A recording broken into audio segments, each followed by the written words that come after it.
Ahora sí, comenzamos con la cuarta parte del análisis sísmico en edificaciones utilizando Excel y MATLAB.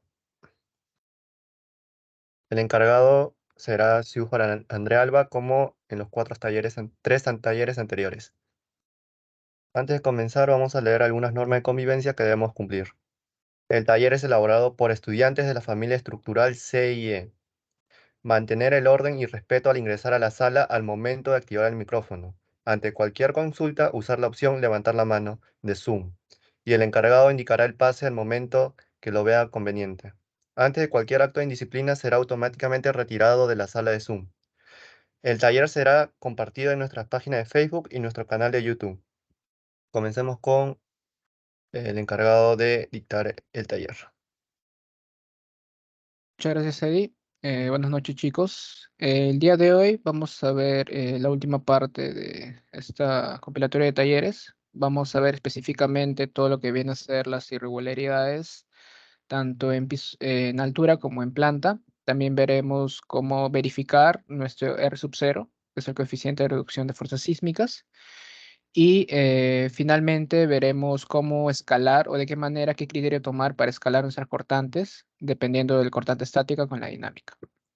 Para ello, recuerden que nosotros habíamos ya hallado las derivas de entrepiso para el análisis estático en ambas direcciones y hicimos lo mismo para el análisis dinámico, haciendo uso del MATLAB, ¿no? Acá habíamos nosotros calculado tanto por el método de combinación modal 25% de los absolutos más el 75% del SRSS y mediante el método CQC, ¿no? Que era respecto a la relación de frecuencias y el factor ρ. Entonces, vamos a continuar. Como les decía, vamos a primero tomar de ejemplo para el análisis estático cómo hallar las cortantes de entrepiso, ¿no? Porque hasta el momento hemos hallado solamente desplazamientos, más no fuerzas internas ni cortantes. En el primer taller, no, disculpen, en el segundo taller, se recuerdan, nosotros habíamos hecho esta tabla resumen en la cual teníamos nuestros pórticos y habíamos traído su matriz de transformación de cada uno de los pórticos, más su rigidez lateral para poder determinar las derivas, pero en cada pórtico. Si se recuerdan, para los que no han estado, esta es la planta que estamos viendo nosotros. Es una planta bastante sencilla por temas de tiempo que contiene placas y es perfectamente simétrica, ¿no? De a priori ya podemos decir que no existe ningún tipo de irregularidad, pero eso lo vamos a comprobar a continuación.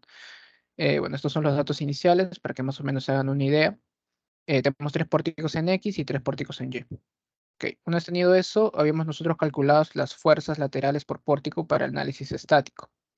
Si recuerdan, la fuerza lateral por pórtico no es nada más que la multiplicación de la rigidez lateral del pórtico a analizar multiplicado por sus desplazamientos absolutos de ese pórtico. ¿Y cómo hallamos esos desplazamientos absolutos por pórtico? Simplemente era la multiplicación de la matriz de transformación multiplicada por el desplazamiento del centro de masa, que esto lo habíamos hecho por el análisis pseudo. De esta forma pudimos hallar las fuerzas laterales en cada pórtico para el método de análisis estático. Sin embargo, para el análisis dinámico es el mismo proceso, pero se tiene que utilizar una combinación model. ¿Ok? Ahora, ¿por qué les enseño esto? Porque esto lo habíamos hecho en la segunda sesión y es una primera forma de poder determinar estas fuerzas laterales por pórtico y los desplazamientos absolutos por pórtico. Existe otra forma, la forma del profesor Ruiz Esquivel y el profesor David Álvarez, que es determinar ya cada por pórticos, ser un poco más preciso para poder luego determinar las fuerzas internas en cada una de estas, para obtener momentos y cortantes. Aquí les presento esa segunda metodología de utilizarlo. Es un poquito más trabajosa, pero que a largo plazo les va a servir para poder obtener sus momentos, sus fuerzas internas, para que hagan el diseño de columnas. Entonces empecemos. Vamos a empezar con el pórtico 1 de manera ejemplar. Como les había mencionado, para poder nosotros hallar lo que son los desplazamientos, tendremos que multiplicar la matriz de transformación por la matriz de rigidez lateral o la matriz de rigidez global del pórtico a analizar. Entonces vamos a utilizar esta hojita. Entonces la primera que vamos a hacer es esto. Vamos a hallar los desplazamientos absolutos por pórtico. Como les había dicho, para poder hallar esto de acá, es simplemente el desplazamiento por cada pórtico pórtico no es nada más que la matriz transformación por cada pórtico multiplicado por desplazamiento del centro de masa. Donde nosotros, recuerden, esto ya lo habíamos hallado por el análisis pseudo, recuerden, ¿no? K por U es igual a F. El K ya lo habíamos hallado por análisis pseudo tridimensional. El F ya lo habíamos hallado por el método de los coeficientes sísmicos que nos entrega la norma, la de 0,30. Y de acá habíamos despejado U, pues, ¿no? Eso es lo que ya tenemos. Y la matriz de transformación G también ya lo habíamos hallado. ¿De dónde? Del análisis pseudo tridimensional. Entonces simplemente lo que vamos a hacer acá es extraer todo eso y multiplicar uno por uno para ver cuánto sale. Eso es lo que hemos hecho acá. Si queremos para el pórtico 1, extraemos la matriz de transformación del pórtico 1. Si se dan cuenta, nosotros estamos jalándolo de la hoja de A3D, ¿no? Esta es la matriz de transformación del pórtico 1. Como solamente son 2 pisos, acá también es una matriz de 2 por 6. Si hubiera sido de 3 pisos, como es su caso, ya les había mencionado que tenía que hacer una matriz de 3 filas por 9 columnas. Una vez tenido esto, extraemos la rigidez global del pórtico. Ahorita les explico para qué, para hallar las fuerzas. Y como les había mencionado, para hallar el desplazamiento de cada uno de estos pórticos, es simplemente multiplicando estos dos valores. Entonces, aquí que están los desplazamientos, si se dan cuenta, estos dos es lo que cumple esta formulación que les acabo de poner acá. Veamos. Estoy multiplicando la matriz de transformación del pórtico 1 con la matriz de desplazamientos del centro de masa, tal cual está acá en esta forma. De esta forma nosotros hemos hallado los desplazamientos laterales de nuestro pórtico. Por eso acá está en metros. Sin embargo, si yo quiero multiplicar toda la rigidez de la estructura, tiene que tener la misma dimensión. Acá la rigidez es una matriz de 6 por 6. Entonces nuestros desplazamientos tiene que ser una matriz de 6 por 1. Pero solamente tenemos dos valores. ¿Qué pasó con los 4 valores restantes? Esos 4 valores restantes no son más que los giros existentes en el pórtico. ¿Ok? Entonces, para poder nosotros hallar el giro, tenemos que utilizar esta formulación de acá. Estos son los desplazamientos absolutos laterales y ahora vamos a hallar los desplazamientos angulares o rotacionales, depende cómo le quieran decir. Angulares por pórtico. Para poder hallar estos desplazamientos angulares, que se nota como teta, teta sub i, no es nada más que multiplicar lo que dice acá, ¿no? Menos K22, la inversa, multiplicado por K21, multiplicado por 1. U sub i, ¿no? El i, recuerden, significa pórtico. Entonces, ¿de dónde determinamos el K22, K21? Pues acá he hecho esa separación. Todo este primer cuadrante es K11. Este segundo cuadrante es K12. Este de aquí es K21 y acá K22. Entonces, ya tenemos todos los valores, si se dan cuenta. K22 ya lo tenemos. K21 también. Y U sub i son los desplazamientos por el centro de cada uno de los pórticos. Eso quiere decir que es esto, pues, lo que acabamos de ver justamente antes. Entonces, al tener todos los valores, simplemente lo metemos acá. ¿Ven? Estamos multiplicando primero la inversa de lo de azulito. Lo de azul es todo esto, que es K22. Luego lo multiplico por el rojito. El rojo es K21 por el morado, que son los desplazamientos laterales absolutos del pórtico 1. Y así hallo yo lo que vendrá a ser los giros existentes. ¿Ok? Una vez tenido nuestra matriz de rigidez de la estructura, que ojo, como estamos analizando pórtico 1, simplemente me he ido a aquí donde está el pórtico 1, que es este, y he copiado toda esta matriz de acá, la matriz general de la estructura, no solamente la lateral, sino que toda la matriz general. Ahora van a entender por qué. Esto es lo que está aquí y lo multiplico por los desplazamientos que acabamos de hallar por pórtico y calculamos y obtenemos finalmente lo que son las fuerzas. Las fuerzas laterales en ese pórtico y no solamente las fuerzas laterales, sino que también las rotaciones existentes. Aquí no se ve porque está con esta forma. Creo que si lo pongo en notación científica, ya, si lo ven que está en notación científica, el valor es bastante pequeño, ya que al ser muy rígida la estructura por las placas y no ser muy alta ni nada, entonces salen los giros casi cero, que son vendrían a ser los momentos. Entonces, esto es lo que tendríamos para el pórtico 1. Listo. Ahora, como les decía, todo esto lo estoy haciendo ¿para qué? Para hallar lo que son las cortantes, ¿no? Yo les había dicho en el segundo taller que una manera sencilla es simplemente haciendo este mismo proceso, pero en este cuadro, extrayendo la matriz de transformación y extrayendo la rigidez lateral. Ojo, solamente extraigo acá la rigidez lateral del pórtico 1. Sin embargo, acá yo estoy trayendo toda la rigidez. ¿Y por qué? ¿En qué se diferencia? En que acá solamente, extrayendo solamente la rigidez lateral, solamente me va a servir para hallar lo que son las fuerzas laterales del pórtico, más no momentos ni giros en ese pórtico, y acá para hallar los desplazamientos absolutos del pórtico, más no los giros. Entonces, esta es una manera rápida por si es que no les da tiempo. Entonces, simplemente si les están pidiendo, oye, quiero solamente que me halles las cortantes, no quiero saber nada de fuerzas internas, utilizan este método. Si no, si les piden las fuerzas internas, yo les recomiendo que utilicen este segundo método.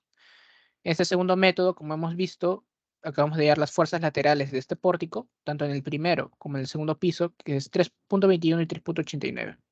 3.21, 3.89. Son los mismos valores. Da lo mismo, o sea, va a dar el mismo valor. Pero ¿por qué este es un poco mejor a largo plazo? Por lo que vamos a ver ahora. Para poder determinar las fuerzas internas de los elementos de cada uno de ese pórtico. ¿Y para qué nos va a servir esto? Recuerden lo siguiente, ¿no? Nosotros imaginamos que el pórtico está así. Vemos este pórtico así, que está conformado solamente por columnas. Nosotros, cuando habíamos hallado la fuerza sísmica, recuerdan que es el sux sobre R multiplicado por lo que es el peso sísmico, ¿no? Perdón, la fuerza sísmica no, es la cortante basal. La cortante basal, donde el sux ya lo habíamos tenido, el U, el C, el S también, pero el R era el valor que cambiaba. ¿Por qué cambiaba? Porque el R, que es el factor de reducción sísmica, es simplemente el R sub 0 multiplicado por IA por IP. El R sub 0, ¿qué nos significaba? ¿Qué tipo de estructura es? ¿Es pórticos? ¿Son muros? ¿Son muros? ¿Es dual? ¿Es de utilidad limitada? Claro, nosotros no sabemos. Uno por la expertise o por la sencillez del plano puede decir, ok, es pórticos en la dirección X y en Y tal vez es muros, ¿no? Pero esto en la vida real se tiene que comprobar. La norma te exige que lo compruebas. La manera manual de comprobarlo es determinando la cortante en los elementos del primer piso. O sea, solamente en los elementos verticales. Aquí es como que se hace un corte en el ITAPS. Ustedes hacen un corte aquí en el primer piso y obtienen cuánto es la cortante que está viniendo. Cuánto es la cortante de cada uno de los elementos y se suma. Sin embargo, para el método manual, que es lo que también les piden, ustedes tienen que hallar las fuerzas internas de cada uno de los elementos verticales solo del primer piso. De acá hacia arriba no importa por el momento. Al menos para corroborar este R sub 0 no importa. Solamente te importa del primer piso hacia abajo. Todos los elementos verticales que existan. Sea columnas, sea muros,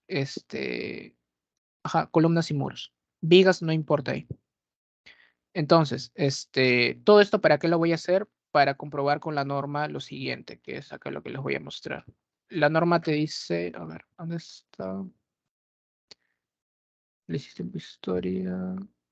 Si lo cargo vivo esto.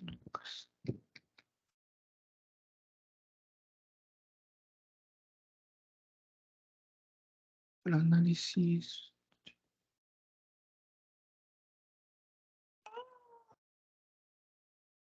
Acá está.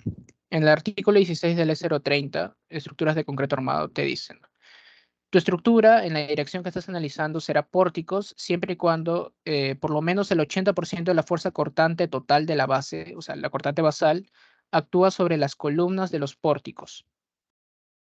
O sea, que toda la cortante que hay en la base, la cortante basal que nosotros hemos hallado aquí, esta cortante basal, que es toda esta cortante de aquí, tiene que ser la suma de las cortantes de cada columna, debe ser al menos el 80%.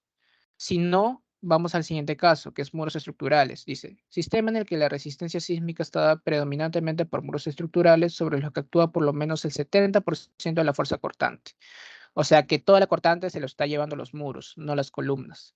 ¿Ok? Y así sucesivamente, que es lo que vamos a ver ahorita. Pero me entienden cuál es la importancia, ¿no? Y cuál es tal vez la ventaja de este segundo método, que es un poquito más largo, es un poco más laborioso, pero te permite obtenerlo, ¿no? Y no hacer doble chamba. Aquí solamente te sirve para hallar las fuerzas laterales por pórtico y desplazamientos.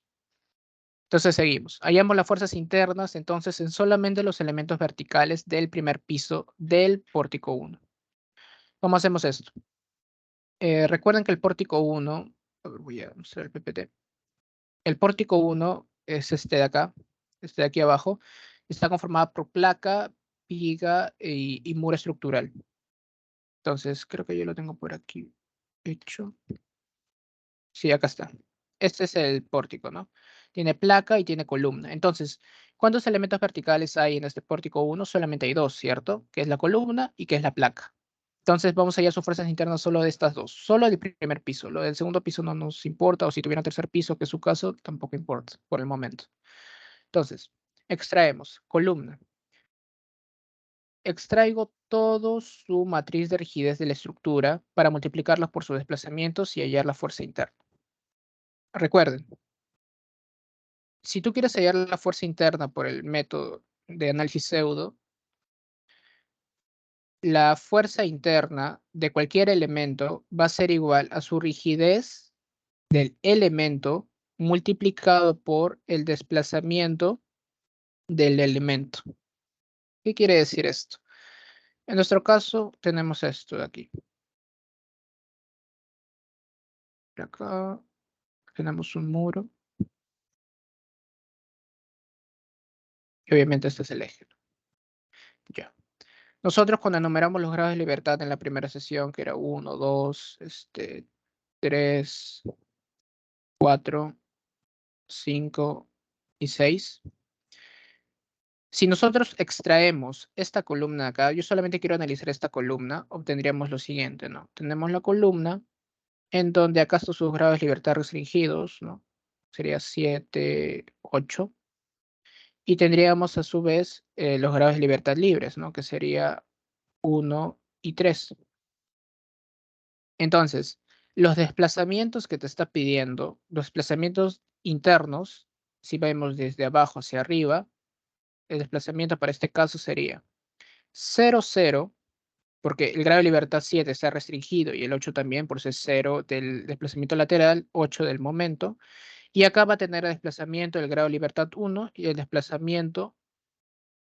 angular, desplazamiento angular del grado de libertad 3.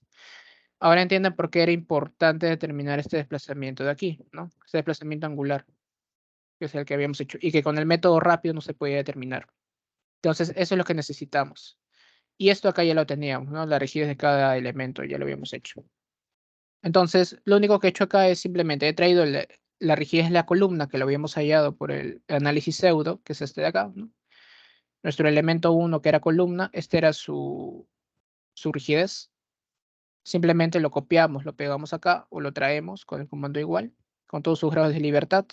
Lo multiplicamos por su desplazamiento, que en este caso, recuerden, acá yo le había puesto 0, 0 porque era grado de restringido, pues no, pero puede haber sido 7 y 8, da igual. Igual va a ser 0, 0. Por eso acá yo le he puesto 0, 0. Y acá abajo tengo que buscar el desplazamiento del pórtico 1 en el grado de libertad 1. ¿Y dónde están estos desplazamientos? Están acá, el que habíamos hallado anteriormente. Grado de libertad 1. Grado de libertad 1. Ok, es 0.0011334. Listo. Grado de libertad 3. Grado de libertad 3. Menos 2.9. Por decirle menos 5. Ya está. Como este proceso lo van a tener que repetir para todos sus pórticos, va a ser un poco tedioso el estar buscando, ¿no? Uy, ¿dónde está el grado de libertad 1? ¿Dónde está el grado de libertad 4? Entonces, acá tienen dos opciones. Hacerlo en el MATLAB, que sale al toque, o acá en Excel utilizamos el comando buscar con más una condicional, que es básicamente lo que he hecho acá, ¿no? Primero le he dicho, si el grado de libertad es 0, si el grado de libertad es 0, ven acá, si el azulito es igual a 0, entonces el valor que tiene que darme aquí es 0. ¿Por qué? Porque es lo que les había dicho, ¿no? Yo había tomado inicialmente que esto iba a ser 0 y esto acá también iba a ser 0, pero puede haber sido 7 y 8, da igual cómo lo quieras tomar. La cosa es que como este grado de libertad es 0, debe ser un desplazamiento de 0. Si no, este es el primer condicionante. Si no, por eso le pongo acá el punto y coma para el valor de falsedad. Si no, me vas a buscar, comando buscar v, que ya lo venimos manejando desde la primera sesión. Buscar v, el grado de libertad, me vas a buscar su grado de libertad en toda esta matriz de rojo, en toda esta matriz de rojo que vemos aquí, y me vas a dar como respuesta la columna 2, porque esta matriz de respuesta tiene dos columnas, la columna de los grados de libertad y la columna de los desplazamientos por grado de libertad. Entonces, yo quiero que me des de respuesta el grado del desplazamiento en cada una de estas por su grado de libertad. Y acá 0 para decirle que simplemente es afirmativo. Haciendo esto, miren, si yo acá le hubiera puesto, en vez de 0, le hubiera puesto 5, me tiene que dar el valor de menos 1, 6, 7, 16. ¿Ves? Menos 1, 7, 6 por 10 a la menos 5. Igual, si hubiéramos puesto acá otro valor, el 3 me tiene que dar menos 2.9618. Pongo 3, menos 2.962, el 10 a la menos 5. ¿Ven? Entonces, esa es una manera más sencilla para que estén copiando y pegando y no estén buscando paso a pasito cuál es el que tiene que hacer. Porque sé que su matriz de desplazamiento es un poco más grande, es de 9 por 1. Una vez tenido la rigidez del elemento con sus desplazamientos con el comando buscar, que ya es automático, multiplicamos K por U, te tiene que dar F. Y en este caso F son las fuerzas internas. Acá si se dan cuenta simplemente multiplico estas dos matrices y me salen las fuerzas internas. Donde recuerden, el primer grado de libertad tiene que ser cortante y el segundo va a ser de giro, de momento. Y así sucesivamente. Si hubieran tenido más grados de libertad sería igual, ¿no? Tonelada y tonelada metro. Ok. Entonces, una vez tenido esto, lo que nos importa a nosotros es ver los valores de la cortante, que es menos 0.116. Esta cortante de aquí vendría a ser lo que habíamos puesto nosotros acá. Esta cortante de acá que está en naranja. Ya hemos de la primera columna, ahora falta hallar de la placa. Entonces hacemos el mismo proceso. Copiamos y pegamos todo esto de acá, para lo que es la placa.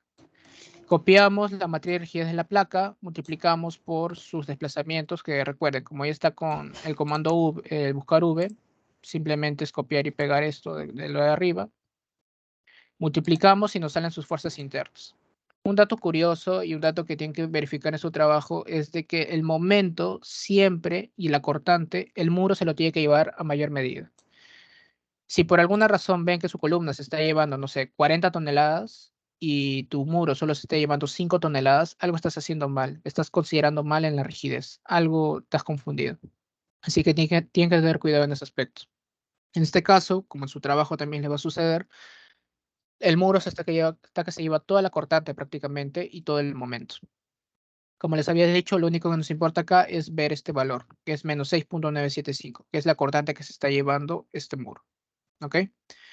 Ahora, eh, este es para el pórtico 1. Lo que van a hacer ahora es copian todo esto de acá que han hecho, todo, lo copian y lo pegan abajo. Lo pegan abajo, tal cual lo habían hecho, y solamente van a cambiar lo que es la matriz de transformación, la matriz de rigidez y las matrices de cada uno de los elementos. Esto acá ya ni lo toque porque eso es automático. Y haciendo eso van a calcular lo mismo, ¿no? Lo que son los desplazamientos laterales, los desplazamientos angulares, es la misma metodología y ahí es las fuerzas. Finalmente, al hacer todo esto en el análisis en XX, recuerden que esto es por direcciones, en el XX solamente tenemos 1, 2, 3 ejes que están resistiendo. Entonces solamente analizamos 3 ejes. Si tuvieran 5 ejes, hacen 5 ejes. Un dato extra es de que si ustedes tuvieran una planta con pórtico inclinado, se imaginen que tuvieran esto, ¿no? Hubieran tenido algo así. Con un pórtico inclinado, ¿a qué dirección iría? ¿Iría a X? ¿Iría a Y? ¿Se haría una proporción? Según los profesores, o al menos con lo que yo he escuchado, es de que en estos casos de que tienes un pórtico inclinado, tienes que analizarlo para ambos ejes. O sea, aquí, por ejemplo, en este caso, tenemos solamente un eje en X y nada más. Y en Y tenemos uno, dos ejes. En este caso, para el eje X, también se tendría que considerar el eje inclinado. O sea, tendríamos dos ejes a analizar, dos pórticos. Y para el eje Y, tendríamos, habíamos dicho, una, dos, más el inclinado, tres ejes. O sea que caballero nomás, en su caso son dos ejes inclinados, si no me equivoco, entonces van a tener que hacer ese proceso 2 veces, ¿no? Ahora, seguimos. Hacemos esto para todos los pórticos resistentes, que como les había dicho son tres pórticos. Y una vez tenido todo esto, vamos a hacer una recopilación de las cortantes. ¿Ok? ¿Dónde está? Acá, ya. Antes de hacer la recopilación, tenemos que verificar si lo que hemos hecho está bien o está mal. ¿Por qué? Porque recuerden que la suma de todas las cortantes te debe dar la cortante basal que hemos determinado por la norma. ¿Ok? Esto es lo primero que tenemos que confirmar. Si no te sale igual, algo te estás confundiendo en el proceso que acabamos de ver. Entonces, para el pórtico 1, la cortante de la basal es menos 7.09. ¿Por qué menos 7.09? Porque acá en el pórtico 1 es la suma de estos dos, 3.21 más 3.89. Y para el pórtico 2 más de lo mismo, es menos 0.31. ¿Por qué? Porque es la suma de estos de acá. Menos 0.21 más 0.52. Ojo, con todo y signo. Si no hacen la sumatoria con todo y signo, van a haber errores, porque van a haber veces que se va a ir a la izquierda la fuerza y otras a la derecha. ¿Ok? Entonces tienen que tener cuidado. Tienen que hacer una sumatoria con todo y signos. Con todo y signos. Ya está. Ahora, lo mismo hacen para todos los pórticos y finalmente obtienen las cortantes por cada de estos, ¿no? Entonces, primero hacemos. Para el pórtico 1, la cortante es lo que habíamos puesto aquí, ¿se recuerda? Menos 7.09. Para el pórtico 2, la cortante es 0.31. Acá está, menos 0.31. Y finalmente, la cortante para el pórtico 3 es menos 5.81.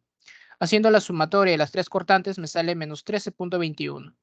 Y la cortante basal, según lo que vendría a ser la norma, es 13.21, lo que habíamos calculado al inicio. Esto de acá. Son iguales. ¿Eso qué significa? Que lo que hemos hecho está correcto. No hay dudas de que lo que hemos hecho está bien hasta el momento. Listo, primera comprobación. Segundo, verificamos el factor de reducción de fuerza sísmica, el R sub 0, lo que les había dicho, ¿no? Lo que había que corroborar era el factor R, que está conformado por el R sub 0 y por las irregularidades tanto por altura como por planta.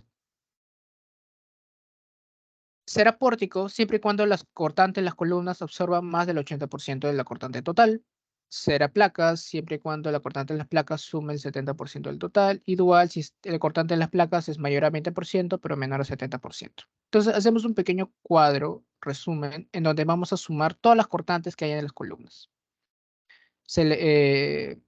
Separamos por elementos, ¿no? Columnas, placas y totalmente la base. Para las columnas, hacemos una sumatoria de todas las cortantes que hay en las columnas. Entonces, miren, nos vamos desde el primer pórtico, ¿ah? Pórtico 1. En el pórtico 1, elemento columna. Que les había dicho que lo único que nos importaba era esta primerita de acá, ¿cierto? Entonces, sumamos este valor de azul, más nos vamos a la siguiente, el siguiente elemento. El siguiente elemento es placa, no me importa, no me interesa, porque yo solamente quiero saber de columnas cuánto tiene. Entonces, obviamos este valor de acá, no quiero esto. Vamos al pórtico 2. Pórtico 2, columna, sí es columna. Entonces, sumo su fuerza lateral. Elemento, siguiente elemento, columna. Sumo su valor de morado. El siguiente elemento es columna, sí, sumo su elemento. La primera fila, recuerden que es la cortante. Para el pórtico 3, el elemento 1, sumo su fuerza. Para el elemento 3, que es la placa, no, porque no es columna. Entonces, haciendo toda esta sumatoria, me sale una cortante de menos 0.52. Mismo proceso hacemos para las placas. Para las placas nos vamos igual al pórtico 1 y observamos. El primer elemento es placa, no, es columna, no me interesa. El segundo elemento es placa, sí, menos 6.975. Ok, sumo este más. El pórtico 2, ¿tiene alguna placa? Es columna, columna, columna, no me interesa. El pórtico 2, nada. Pórtico 3, columna, no me interesa. Placa, me interesa. Menos 5.72. Listo, entonces sumo estos dos valores y me sale menos 12.69. La sumatoria de ambas me tiene que dar lo mismo, que es menos 13.21, que es lo mismo que ya habíamos hallado con las fuerzas laterales de cada pórtico. Eso significa que está en equilibrio. Ahora determinamos el ratio. ¿Qué porcentaje es respecto al total? ¿Cómo hacemos esto? Simplemente dividimos la cortante de las columnas, de todas las columnas que me ha dado, entre la cortante basal. Me sale un porcentaje de 3.94%. Lo mismo para las placas. hacemos la división entre la cortante de las placas total dividido entre la cortante de la base. Me sale un 96.06%. ¿Qué es lo que nos dice la norma? Cortante en columnas es mayor al 80%. No, es 4%, está alejadísimo. No es pórticos. En la dirección X no es pórticos. ¿Es muros estructurales, será? Cortante en placas es mayor o igual a 70%. Sí, es el 96.06%. Entonces ya no hay ni necesidad de ver si es dual o no. Entonces, como hemos visto, como es mayor al 70%, al ser 96%, entonces no es, en la dirección XX, el R sub 0 va a valer 6, ya que es muros estructurales. ¿Y dónde compruebo eso? Lo del R sub 0, pues acá, ¿no? Les había mostrado. Aquí está. Si es que es muros estructurales, el R sub 0 va a valer 6. Si hubiera sido pórticos, el R sub 0 hubiera valido 8. Entonces, una vez tenido el R sub 0, 6, nosotros nos vamos a ir a nuestra tabla inicial. Y acá, donde está el R sub 0, en caso nosotros hubiéramos puesto 8, lo cambiamos por 6. Y no se preocupen que todo va a correr de manera automática. Todo corre de manera automática. ¿Ok? Si no va a haber ningún problema. Y listo. Entonces ya hicimos la primera verificación de las tres que nos corresponden, ¿no? Que es el valor del R sub 0. Listo. Ojo, lo que hemos hecho es para el análisis en X. Para el análisis en Y tienen que hacer lo mismo. Solo que ya no van a considerar los pórticos del eje X, sino que en mi caso voy a considerar los pórticos del eje Y, que sería el pórtico A, el pórtico B y el pórtico C. Aquí ya sí se pueden dar cuenta, ¿no? O sea, sin hacer todo este cálculo, esta verificación que se tiene que hacer porque te lo piden, en X vemos que hay placa, placa y hay pocas columnas. Obviamente iba a ser de muros. En cambio en Y no hay ninguna placa, ¿no? No hay ninguna placa resistente. Entonces, obviamente aquí va a ser también pórticos. No va a haber ni una posibilidad de que sea muros. Ok, eso lo primero. Listo. Ahora, ¿dónde está? Vamos a pasar a la siguiente parte, que es verificar las irregularidades y este es donde nos va a tomar un poquitito más de tiempo. No es complicado, solamente hay que estar bien atentos a lo que nos dice la norma e interpretarlo de una manera eficaz. Entonces, empezamos a verificar las irregularidades. Empezamos con las irregularidades en altura. La norma también nos tiene un apartado que es justo lo que viene después del R sub 0, que es la irregularidad de estructura en altura. ¿Cuál es la primera tipo de irregularidad? Es la irregularidad de rigidez o también llamado de piso blando. Este fenómeno, porque son fenómenos, es el siguiente. Imaginen, para que se hagan una idea y no estén haciendo mucho cálculo, en caso no tengan tiempo, con el concepto es más que suficiente. Imaginen que ustedes tengan esto. Ustedes van a tener este pórtico de esta forma, ¿ok? Va a ser de 3 pisos. Y acá va a haber un muro, acá va a haber un muro, acá va a haber este otro muro, tal vez, es tabiquería, no sé. Acá va a haber otro muro, por continuidad, y acá otro muro. Y todo lo demás son columnitas, ¿no? Esto es columna, y ya. Y en el primer piso es columnas, nada más, columna, columna, columna. Aquí es muy probable de que exista irregularidad por piso blando. ¿Por qué? Porque la rigidez de este tercer piso, K3, la rigidez del segundo piso, y rigidez de cada piso, no son consistentes. ¿Qué quiere decir esto? Que la rigidez en el tercer piso es mucho mayor que la rigidez del piso 1 y que la rigidez del segundo piso es mucho mayor que la rigidez del piso 1. ¿Y por qué se debe esto? Porque en el segundo y tercer piso hay placas y recuerden que la placa rigidiza mucho la estructura. Por eso, esa es una de las recomendaciones que se pueden dar ustedes, ¿no? En caso no les cumpla sus derivas, creo que era en Y o en X que no les cumple, es colocar placas la solución. Una plaquita pequeña que coloquen, de largo pequeño, ya les va a solucionar el problema. Entonces, aquí, para que lo entiendan de manera conceptual, segundo y tercer piso está muy rígido. Si viene una fuerza, si viene un sismo en esta dirección, una fuerza sísmica, ¿qué es lo que va a pasar con la estructura? Esto de acá, lo que vendría a ser el primer piso, se va a desplazar bastante, pero los siguientes pisos no tanto. Va a ser algo así. ¿Y por qué no se desplaza tanto en los últimos pisos? Porque tiene placas, es muy rígido. Y al hacer que se desplacen más las columnas del primer piso por no ser tan rígido, acá se van a formar rótulas plásticas. Estas rótulas plásticas va a hacer que los elementos onden por su comportamiento inelástico y van a generar que la curva de capacidad se debilite. Entonces, esto va a hacer de que se quiebre. Esto se va a ir para acá y esto para allá. Entonces, va a haber como que una cortante ahí. Ahora, esta es la manera conceptual de poder determinarlo. Ya les voy adelantando que su trabajo no tiene regularidad por piso blando, creo, o al menos el grupo 10 creo que no tenía.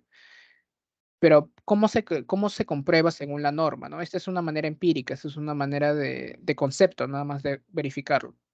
Según la norma, te da un parámetro muy claro que dice, existirá este tipo de irregularidad en cualquiera de las direcciones de análisis, porque, ojo, esto se tiene que hacer para ambas direcciones por separado. En un entrepiso, la rigidez lateral es menor que el 70% de la rigidez lateral del entrepiso inmediato superior. O sea, ¿qué significa esto? Te dice, en un entrepiso la rigidez lateral es menor que el 70% de la rigidez lateral del entrepiso inmediato superior.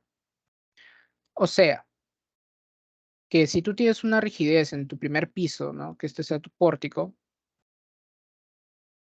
de 3 pisos,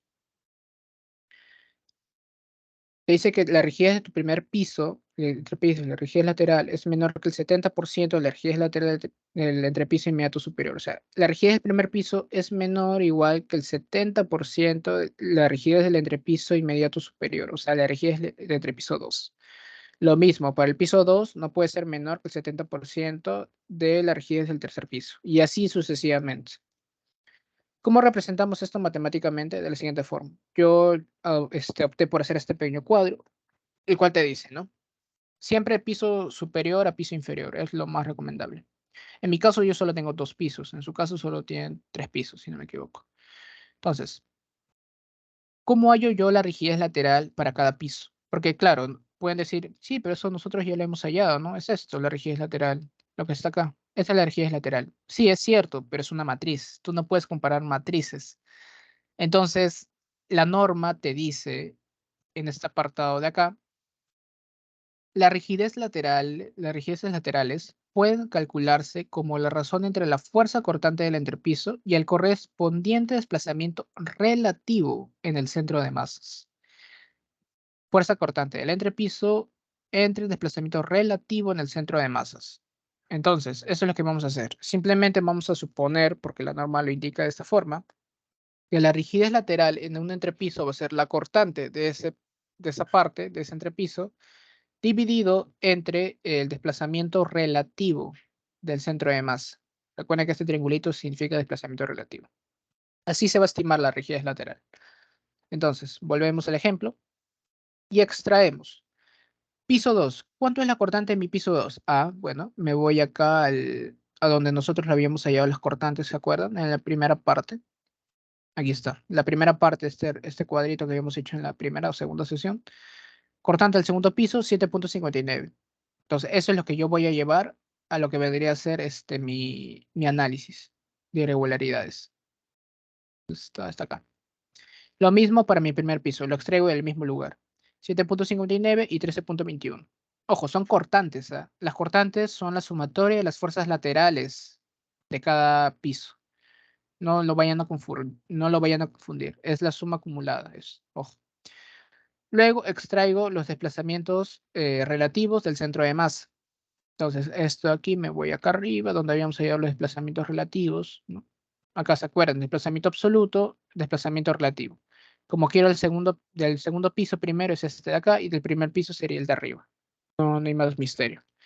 Extrayendo estos dos valores, simplemente hacemos la división cortante entre piso, entre desplazamiento relativo al centro de masa, obtengo nuestra rigidez lateral. Ahora hacemos lo que nos decía, ¿no? Del 70%. Calculamos el 70% de la rigidez lateral de cada uno de los pisos. ¿Ok? Ahora, vamos a meterle acá una condicional para que sea un poco una era semiautomática. Vamos a decir, sí, la rigidez lateral del piso de análisis, ¿cuál es nuestro piso de análisis? El primer piso. Si la rigidez lateral en este piso, el piso 1, es menor el 70% de la rigidez del segundo piso, o sea, este valor de acá, el 0.7 KL del segundo piso, entonces será irregular. Si no, si es mayor o igual, será regular. Entonces, observamos que 128.126 es mucho mayor que 49.269. Entonces, es muy regular, es regular. Por eso acá sale regular. ¿Qué hubiera pasado si este valor hubiera sido, no sé, 200.000? Ya un ratito voy a cambiar este valor. ¿Ven? Irregular.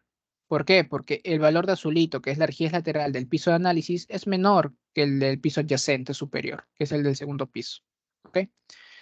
Este mismo proceso se repite. Si hubiera habido un tercer piso, entonces se tendría que hacer la misma. Esto de acá que he puesto aquí abajo, se tiene que copiar y pegar acá arriba. Para comparar la rigidez lateral del segundo piso, si es menor o igual a la rigidez del tercer piso. El 70% de la rigidez del tercer piso. Si es menor, entonces va a ser irregular. Si es mayor, igual, es regular. ¿Ok? Listo. Este es para piso blando.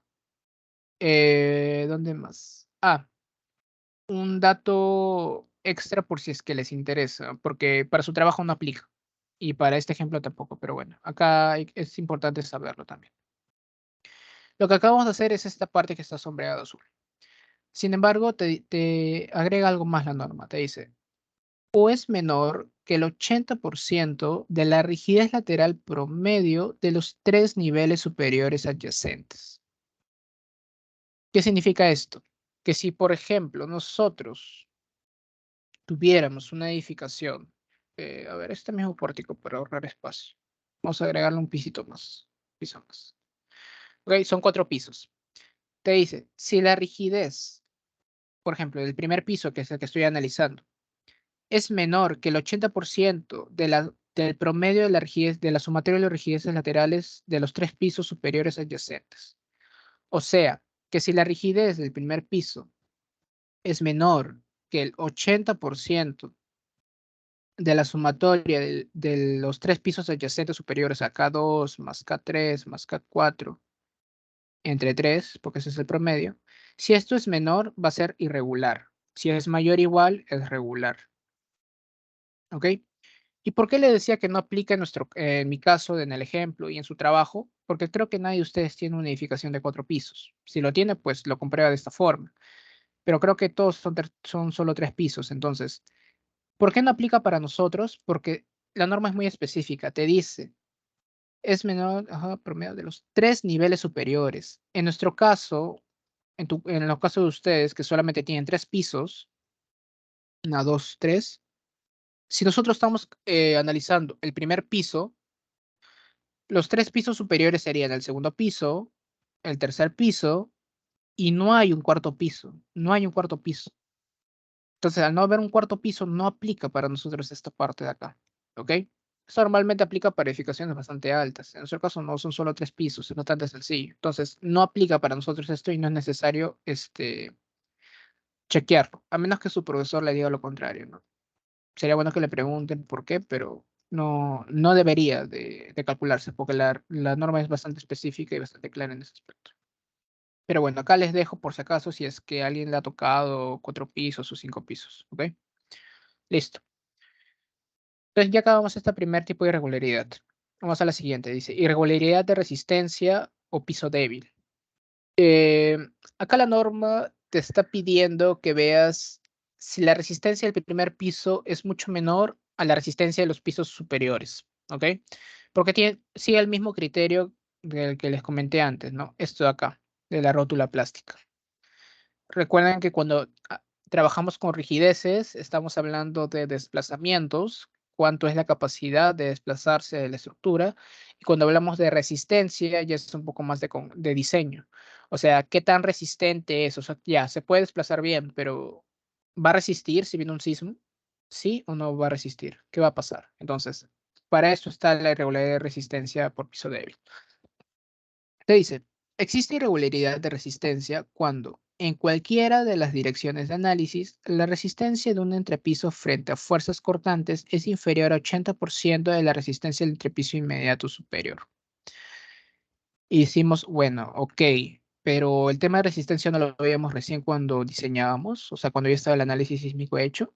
Y sí, es cierto, pero recuerden que hay un concepto bastante importante, que es el de curva de capacidad. A ver, no voy a entrar muy a fondo a esto, pero para que más o menos entiendan la razón de por qué te piden esto. Ustedes saben que la curva de capacidad está dada por las cortantes versus el desplazamiento, ¿no? Y las estructuras, nosotros asumimos esto de acá, a ver, aquí y así, ¿no? En donde toda esta zona de acá es la zona elástica y todo lo que viene después es la zona inelástica, ¿no? Esta es la zona elástica y todo lo de acá es la zona inelástica. Ya. Para nosotros poder hallar lo que es la resistencia, nosotros vamos a considerar, o en la curva de capacidad se considera que la resistencia no es nada más que la cortante. Este es como que la resistencia. Y la ductilidad es todo esto de acá, toda la capacidad de formarse en la zona inelástica. Y este punto inferior, todo esto de acá se le llama sobreresistencia. Sobreresistencia. Para que lo tengan en cuenta nada más. Pero bueno, ¿para qué hice esto? Para que se den cuenta que si bien es cierto, aún no hemos entrado al diseño, o sea, no podemos decir, ok, esta columna resiste 30 megapascales. No se puede decir eso porque aún no se diseña, no le hemos puesto cero ni nada. Pero sí es cierto que existe un término de curva de capacidad en la cual se considera que la cortante versus desplazamiento está dada y tiene el mismo parametrizaje que lo que vendría a ser resistencia, que vendría a ser cortante. Entonces, por esa razón es que nosotros consideramos que esa es la resistencia, la cortante de nuestra edificación. Entonces simplemente copiamos los valores que hemos puesto para lo que es la irregularidad de rigidez de piso blando para el piso débil. Hacemos lo mismo, calculamos el 80% de esta cortante, que debe ser nuestra resistencia, recuerden, y verificamos, ¿no? Si la cortante del primer piso, que es del análisis, es menor al del piso superior adyacente, que es del segundo piso, el 80%, entonces sería irregular. Si es mayor o igual, es regular. Vemos que la cortante es bastante mayor, es el doble prácticamente, entonces es regular. Si hubieran tenido ustedes 3 pisos, 4 pisos, tienen que hacerlo para cada uno de esos pisos, ¿no? Nada más. Entonces vemos que es regular. Listo, ya tenemos lo que es irregularidad en resistencia y de rigidez. Acá viene un aspecto extra que vendría a ser estos dos mismos tipos de irregularidades, pero en su condición extrema.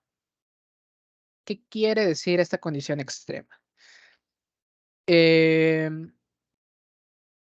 Nosotros vamos a verificar que existe irregularidades extremas siempre y cuando la irregularidad normal no cumpla.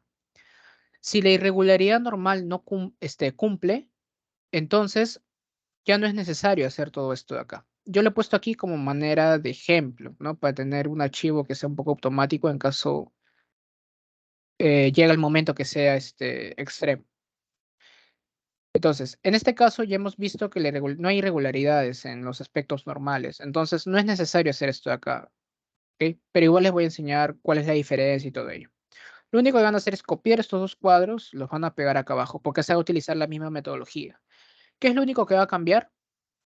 En vez de ser 0.7, va a ser 0.6. Y en lo que es resistencia de piso débil, en vez de 0.8 va a ser 0.65. O sea, se está castigando más todavía.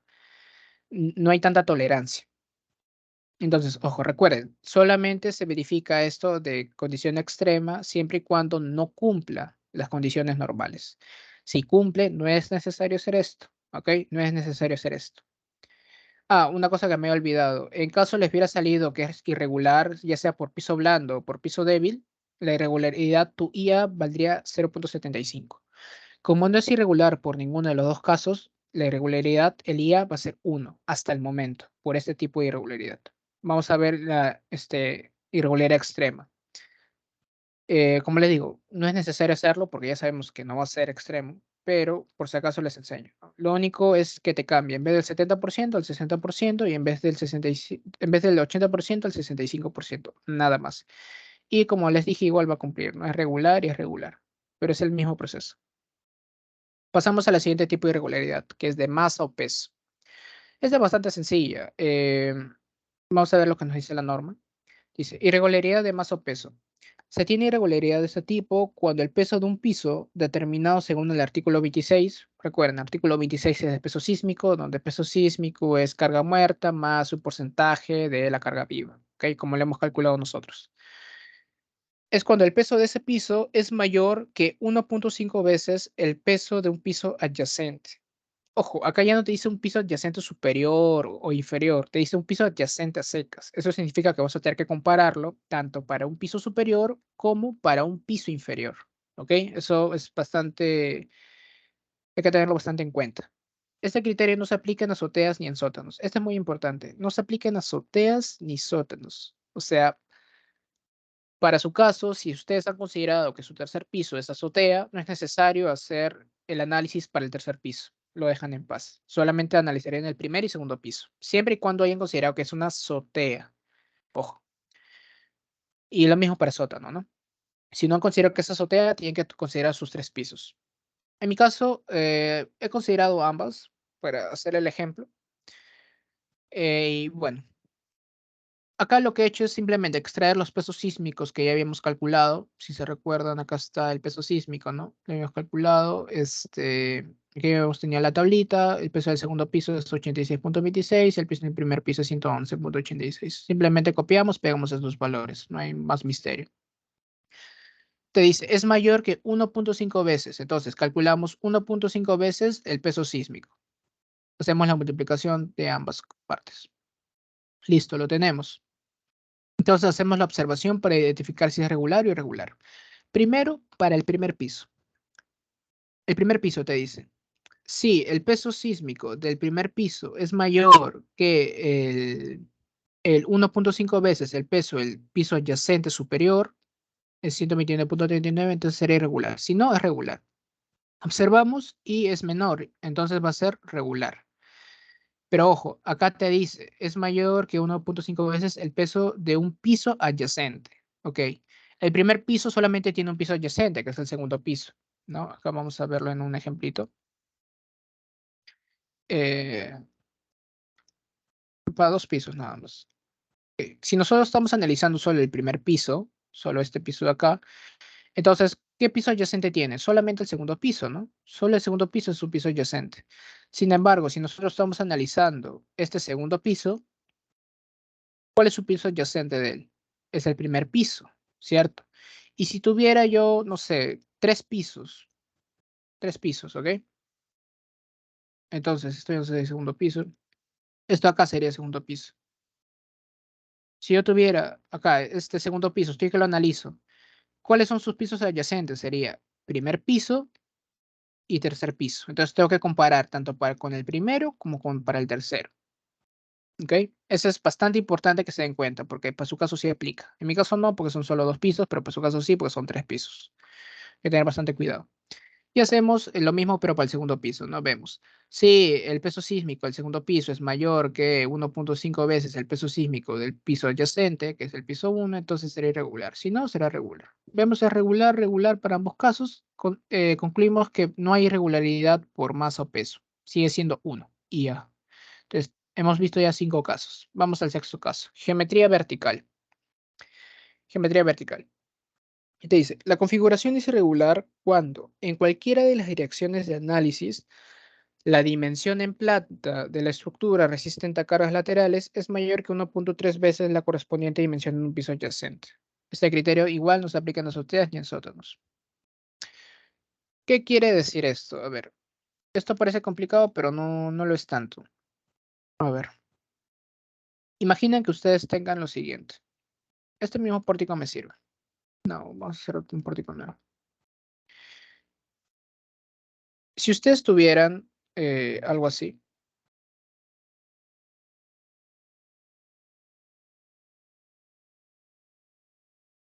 un pórtico de esta forma, ok, algo así, en donde, a ver, ¿cuántos pisos tiene? Tiene un piso, dos pisos, tres pisos, cuatro pisos, ¿cierto? Entonces, en este caso, nosotros tenemos que determinar la longitud total del primer piso, una longitud 1, y la longitud total de los pisos en los cuales ha habido acortamiento, ¿no? Longitud 3 y la longitud 4.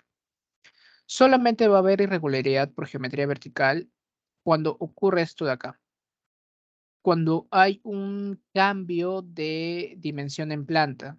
¿Por qué? Porque la planta típica del primer piso y el segundo piso sería algo tal que así. Más que en el... Sin embargo, en el segundo piso, tercer piso, solamente sería algo así. Ha habido una reducción. ¿Cuál ha sido esa reducción? Esta de acá. Esta de acá. Entonces, tenemos que determinar cuánto es la longitud total y cuánto es la longitud nueva del tercer y cuarto piso. ¿Ok? Entonces, eso es lo que vamos a hacer. Dice, laterales es mayor que 1.3 veces la correspondiente dimensión en un piso adyacente. Entonces, para su caso, es simétrica en altura. ¿Qué quiere decir? Que no ha habido ninguna variación. Si bien es cierto, ha habido un cambio de muro a columna, creo. No me acuerdo, creo que es ustedes tienen algo así, ¿no? Tienen dos muros y acá tienen dos columnas. En un pórtico pasa eso. Pórtico creo que pasa eso. Ya, pero no hay ninguna discontinuidad, pues no hay esto, no existe esta longitud. Entonces, simplemente sustentan. Como no hay ningún acortamiento en planta, no existe regularidad por geometría vertical. Y si desean, le pueden adjuntar este ejemplo, pues, ¿no? Que esto no sucede, sino que es simétrica en toda la altura. Y en caso hubiera ocurrido esto de acá, tendríamos que comparar, pues, ¿no?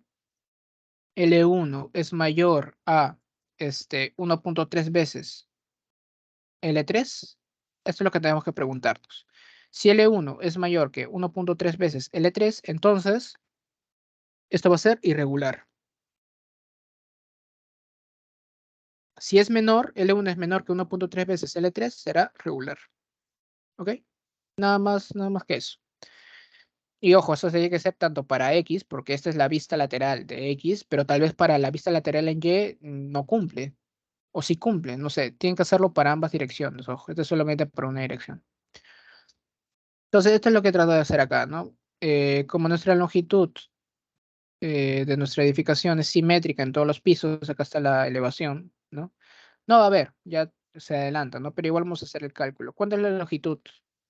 Sería 8 metros, 10 metros, ¿no? Entonces, eso es lo que he puesto acá. Es más, acá no había, debería haber puesto 10, porque como estoy analizando X, sería 4 más 4, 8. Acá sería, debe ser 8 y 8, ¿no? Multiplicamos por 1.3 este valor y hacemos la observación. Si este valor, que es la longitud del primer piso, es mayor que 1.3 veces la longitud del segundo piso, entonces va a ser irregular. Obviamente no es mayor, entonces va a ser regular y así sucesivamente con cada uno de los pisos, ¿no? Tal cual les había mencionado acá. En su caso no van a tener este tipo de irregularidad, ¿ok? Dudo que también tengan este tipo de irregularidad. Puede ser, no, tampoco, no deberían tener irregularidad por piso blando. Cada caso es especial, ¿no? Pero no deberían tener, hasta ahorita no deberían tener ningún tipo de irregularidad, creo, en mi opinión. Vamos a seguir viendo, porque sí tienen irregularidades.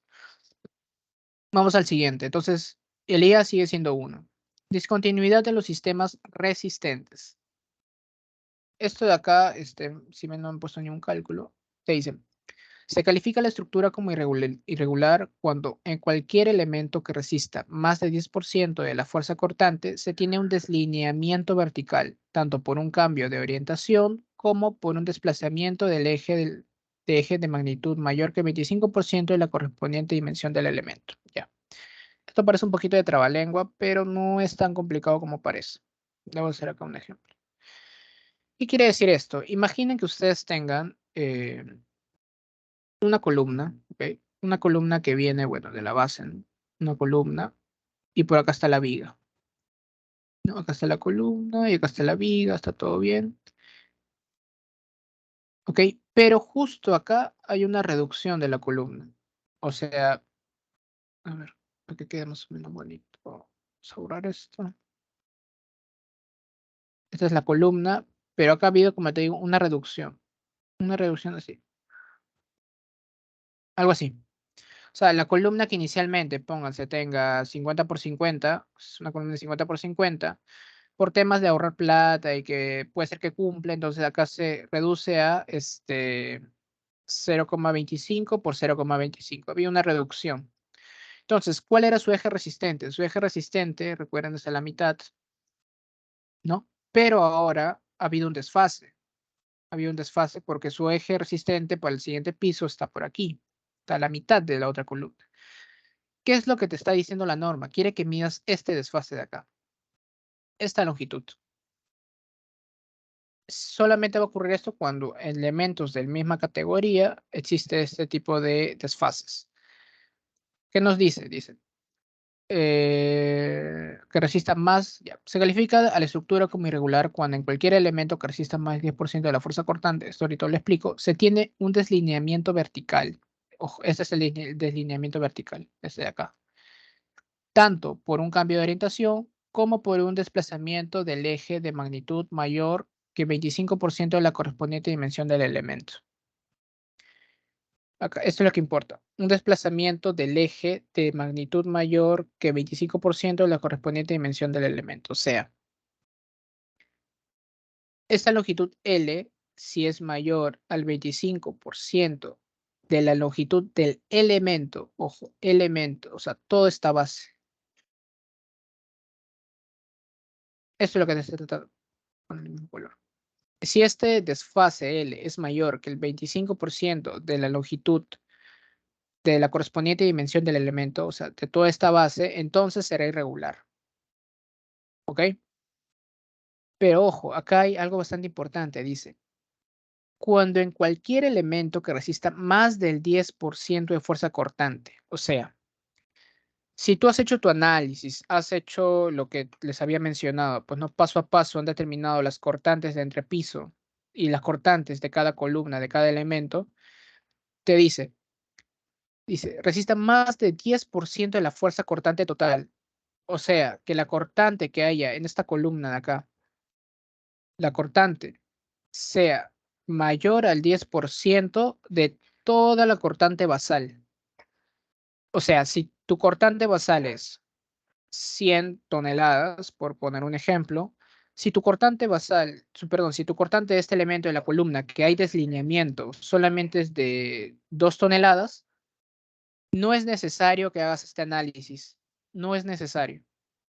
Solo se hará este análisis siempre y cuando la cortante de este elemento de acá, cuando lo cortas, es mayor al 10%. O sea, en este caso, si la cortante no hubiera sido 2 toneladas, sino hubiera sido 20 toneladas, entonces sí, se tiene que hacer esta verificación de acá. De la longitud debe ser mayor al 25% de la base. ¿Ok? Entonces, por eso es importante tener esto de acá. Estas cortantes de aquí, ¿ven? Esta cortante de la columna y tengo que ver qué porcentaje representa respecto a la cortante de la base. Y es justamente lo que choca. Para cada uno de los elementos del pórtico, de los elementos verticales, he determinado qué porcentaje representa su cortante del elemento respecto a la cortante basal. Si se da cuenta, lo azulito respecto al rojo. Lo rojo está acá. Esto es cortante basal. Entonces, yo también les recomiendo que vayan haciendo eso. De esta. Vemos, representa el 0,88%. Esto de acá no se analiza. La placa, como era de esperarse, sí se analiza. Representa el 53%. Es mayor al 10%. Entonces se tendría que analizar esta placa de acá. Seguimos bajando. 0,71 no se analiza, no se analiza, no se analiza, no se analiza, sí se analiza. Entonces, tip, casi siempre se van a analizar solamente lo que son placas. Solamente tienen que verificar si es que existe este deslineamiento vertical en placas. Solamente ahí. ¿Ok? En su caso, como les había mencionado hace un rato, creo que ustedes tienen una placa así, ¿no? Tienen una columna por acá, columna, y todo lo de acá abajo es placa. Todo esto abajo acá es placa. Algo así. Creo que un pórtico lo tienen de esta forma, representado, ¿no? Y luego acá es viga. Es viga. Entonces, ustedes cuando trazan sus ejes resistentes, el eje resistente de la placa es esta, pero de la columna es este de acá y es este de acá. Entonces, ¿qué es lo que tienen que verificar aquí? Porque son 2 pisos, creo que sería. ¿Qué es lo que tienen que verificar acá? Primero, que la columna sea mayor, su cortante sea mayor al 10%. Sea mayor al 10%, que sí, fijo lo va a hacer.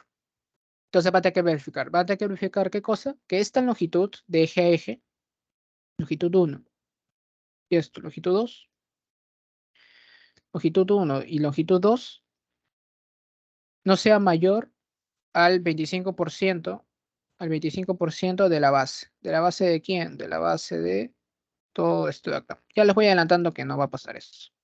¿Ok?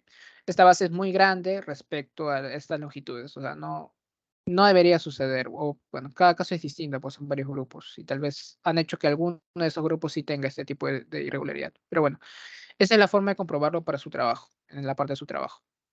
¿Ok? De discontinuidades y sistemas resistentes. Como se dan cuenta, en mi caso no todo es muy regular, entonces no es necesario. Por eso no he puesto ningún cuadro acá. Listo. Y pasamos al último ítem de irregularidad en la altura, que es discontinuidad extrema de los sistemas resistentes. O sea, lo mismo de acá abajo, pero para este caso de acá. Es lo mismo, solo ¿qué es lo que va a cambiar? En vez de ser el 25%, va a ser el 25%. No, perdón. El ítem anterior supera el 25%. Ah, ya. Disculpen. En vez de considerarse los elementos que tengan mayor al 10%, ahora va a ser del 25%. ¿Cuándo va a suceder esto? Solamente va a suceder si es que existe irregularidad por el ámbito normal de discontinuidad por sistemas resistentes. Si te sale que es irregular, por este caso, ¿ok? Vas a tener que comprobar si es que esa irregularidad es peor aún, o sea, si es extrema. Y ya no vas a analizar a todos los pórticos que solamente absorban más del 10%, sino que van a ser los elementos verticales que absorban más del 25%. Si es que eres salado y encuentras que alguno de esos cumple con lo que te está diciendo acá en la norma, vas a castigar a tu irregularidad. Ya no será 0.8, sino será 0.6. Pero, pero si no existe discontinuidad en sistemas resistentes para tu caso, ya no es necesario que hagas esto de acá. Es por las puras que lo hagas. No es necesario hacerlo. ¿Ok? Ahora, listo. En mi caso, como todo es regular en altura, mi IA va a ser 1. Mi IA va a ser 1. ¿Qué hubiera pasado si hubiera tenido dos tipos de irregularidades? ¿Qué suele suceder? Imagina, tú tienes una irregularidad en altura por piso blando, y según la norma, por piso blando, no me acuerdo cuánto es, un 0.75, sí, es 0.75. Pero a la vez has tenido otra irregularidad por altura, que va a ser este mismo, discontinuidad por sistemas resistentes. ¿No? Discontinuidad de sistemas resistentes. Y me sale que la irregularidad es 0.80. Entonces, este es tu análisis final. O dices, ok, es irregularidad en altura y tienes dos tipos de irregularidades. La pregunta es, ¿qué valor tomo? De todos estos valores, de todos los valores de irregularidades que tú tengas, siempre vas a coger el valor menor, el mínimo de todos los valores de IA, de irregularidad en altura que tengas. En este caso, tu irregularidad en altura vas a poner que va a ser 0.75. ¿Ok? Eso es bastante importante que lo tengan en cuenta. Siempre se coge el menor de todos, menor. Por eso, si se dan cuenta acá, en los casos extremos, para el caso normal es 0.80, pero para el caso extremo es 0.60. ¿Por qué? Porque a menor sea el valor, más alejado esté del 1, de irregularidad, más vas a castigar a tu estructura y más inviable va a ser para poder construir. Entonces es bastante importante verificar estas cositas. ¿Ok? Entonces acabamos con la irregularidades en altura, pasamos a las irregularidades en planta, que no son tan complicadas. A ver, empecemos. La primera tipo de irregularidad es la irregularidad torsional. A ver, vámonos a nuestro Excel. Aquí está. Irregularidad en planta, empezamos con lo que es irregularidad torsional. Te dice, existe irregularidad torsional cuando en cualquiera de las direcciones de análisis el máximo desplazamiento relativo de entrepiso en un extremo del edificio en esta dirección, calculada incluyendo excentricidad accidental, es mayor que 1.3 veces el desplazamiento relativo promedio de los extremos del mismo entrepiso. En palabras sencillas, ¿qué te está diciendo? Si tú tienes una estructura de estas características, eh, ojo, esta es vista en planta, voy a poner, vista en planta, y este es tu pórtico. Esto es tu vista en planta, ¿no? Tienes esto. Acá están las columnas, columna, columna. Ya, ¿me entienden la idea, no? Listo. Entonces, ¿qué es lo que me está diciendo? Que en los extremos, ¿cuáles son los extremos? Este pórtico de acá, este pórtico de acá. Si estoy analizando dirección XX, mis pórticos extremos son este de acá y este de acá. Si estuviera analizando el eje, la dirección YY, entonces mis pórticos serán estos, los extremos, estos de acá. ¿Ok? Entonces, como estoy analizando en X, ¿qué es lo que me importa a mí? El desplazamiento relativo de estos pórticos de acá. ¿Ok? Dice, el máximo desplazamiento relativo de entrepiso en un extremo del edificio en esa dirección, calculado incluyendo accesibilidad accidental, es mayor que 1.3 veces el desplazamiento relativo promedio de los extremos del mismo entrepiso por la misma condición de carga. O sea, acá yo tengo un desplazamiento máximo 1. Acá yo tengo un desplazamiento relativo máximo 2. Me dice que, ¿dónde está? Calculando es 1.3 veces. Ya. De estos dos valores, desplazamiento relativo, perdón, no era máximo. Desplazamiento relativo al pórtico 1, desplazamiento relativo al pórtico 2. Tengo que escoger el máximo. O sea, tengo que escoger el máximo de estos dos desplazamientos. ¿Ok? El máximo de estos desplazamientos no tiene que ser mayor. Tiene que ser mayor ¿a quién? Al promedio de estos dos desplazamientos. O sea, desplazamiento 1 más desplazamiento relativo 2 entre 2. Eso es lo que me está diciendo la norma. 1.3 veces. 1.3 veces. Acá está. ¿Ok? Entonces, eso es lo que te está tratando de decir, que es lo que hemos hecho acá. O en mi edificación tiene 2 pisos, hacemos lo siguiente, ¿no? Piso 2. Escojo el desplazamiento del piso 2. ¿Dónde está? A ver, vámonos a nuestra tabla de acá. Esta primera tabla inicial que habíamos hecho, ¿no? Entonces, escogemos. Para todos los pórticos de aquí, vamos a escoger el máximo. ¿Dónde está el máximo? ¿Cuál es el máximo? Hacemos el comando max y ahí seleccionamos los tres elementos, ¿no? Solamente del segundo piso. Recuerden que la segunda fila de cada pórtico representa el segundo piso. La primera representa el primero. Entonces, cojo todos estos, ¿cuál es el máximo? Y obtengo el valor. Lo mismo para el primer piso. Los máximos, pero de cada pórtico del primer piso. Ya está. Desplazamientos relativos. Tengo las alturas. Y aquí, ¿qué es lo que yo voy a hacer? Voy a multiplicar lo que vendría a ser las derivas permisibles. Lo multiplicamos por la altura. Y esto lo vamos a dividir por 0.75 por lo que está de moradito, que es esto de acá, ¿dónde está? Que vendría a ser el R para poder determinar lo que es la deriva inelástica. Esto de acá lo multiplicamos por 0.5 para poder determinar lo que está acá abajo y vamos a ver si es que es necesario verificar o no. ¿Y por qué es esto? Porque claro, todo lo que les acabo de explicar, esto de aquí, esta condición máximo de los desplazamientos relativos y 1.3 de los desplazamientos relativos promedios, solamente se va a aplicar siempre y cuando se aplique este criterio de acá, se cumple esto. Este criterio solo se aplica en edificios con diafragmas rígidos. Nosotros, para hacer el análisis pseudo, hemos supuesto que nuestro edificio tiene diafragma rígido, ¿ok? O sea, por el momento cumple, tenemos que verificar. Y solo si el máximo desplazamiento relativo de entrepiso es mayor que el 50% de desplazamiento permisible indicado en la tabla número 11.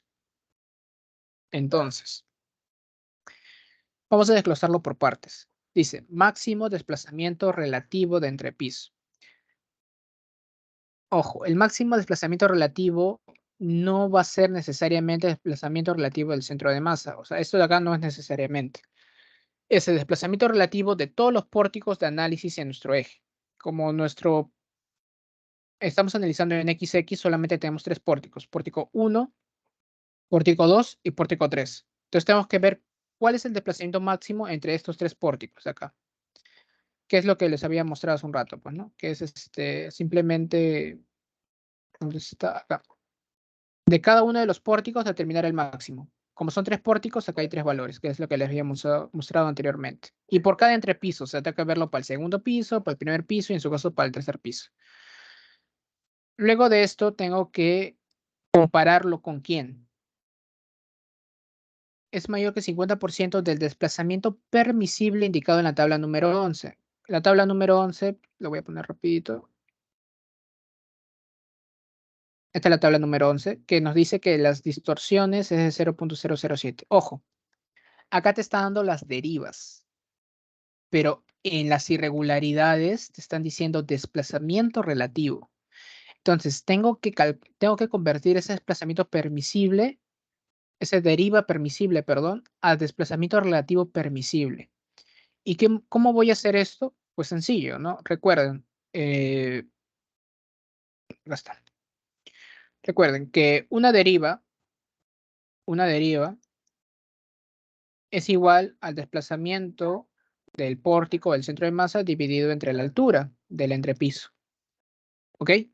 Nosotros tenemos de dato la deriva permisible, tenemos la altura, nosotros queremos hallar esto. Entonces simplemente vamos a despejar el desplazamiento relativo permisible por la norma va a ser nada más que la deriva permisible multiplicado por la altura del entrepiso. La deriva permisible para concreto, recuerden, es 0,007 y la altura va a depender de qué piso estemos analizando. Entonces, eso es lo que hemos hecho acá. Hemos extraído las alturas de cada entrepiso, hemos extraído la deriva permisible según la norma y hemos calculado el desplazamiento relativo de cada una de estas. Ahora, ¿por qué estoy que lo divide entre 0.75R? Porque esta deriva permisible es inelástica. La que nos da la norma es inelástica, tengo que convertirla a elástica. Y recuerden, pues, ¿no? La deriva, la deriva elástica, perdón, la deriva inelástica no es más que la deriva elástica multiplicada por 0,75R en caso sea regular. Esto es en caso sea regular. Y O será de 0,85R en caso sea irregular, ¿no? Nosotros vamos a suponer siempre que primero es regular. Y en caso sea irregular va a ser 0,85R. Entonces, como mi caso es regular, pues yo he supuesto 0,75. ¿Y por qué lo estoy dividiendo? Porque acá yo necesito la deriva elástica. Pues entonces simplemente sería la deriva elástica es la deriva inelástica dividido entre 0,75R. Y es por esa razón que acá está que se divide, si se dan cuenta, de 0.75R. ¿Ok? Listo. Entonces, esto de acá es el desplazamiento relativo permisible que nos da la norma. Esto le multiplicamos el 0.5 y verificamos. ¿Qué nos dice para la verificación? ¿Qué dice? Solo si la deriva relativa entre piso mayor es mayor que el 50% del permisible. Entonces, sacamos el 50% y vemos, bueno, desplazamiento relativo máximo en el piso 2 es mayor al desplazamiento permisible multiplicado por 0.5. En este caso no lo es, entonces no es necesario verificar.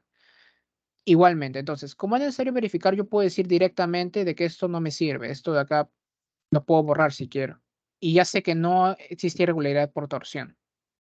En mi caso, porque es perfectamente regular. En su caso, les va a salir que sí van a tener que verificarlo, porque su planta es bastante irregular. En planta, en altura no, pero en planta sí. Entonces van a tener que verificarlo y acá sí muy probablemente les salga que sí es irregular por torsión. ¿Ok? ¿Y cómo verificamos la irregularidad por torsión? Lo que les había mencionado acá arribita, pues, ¿no? Simplemente vemos, cogemos el máximo de los desplazamientos relativos en los extremos y lo comparamos con el promedio de esos desplazamientos relativos.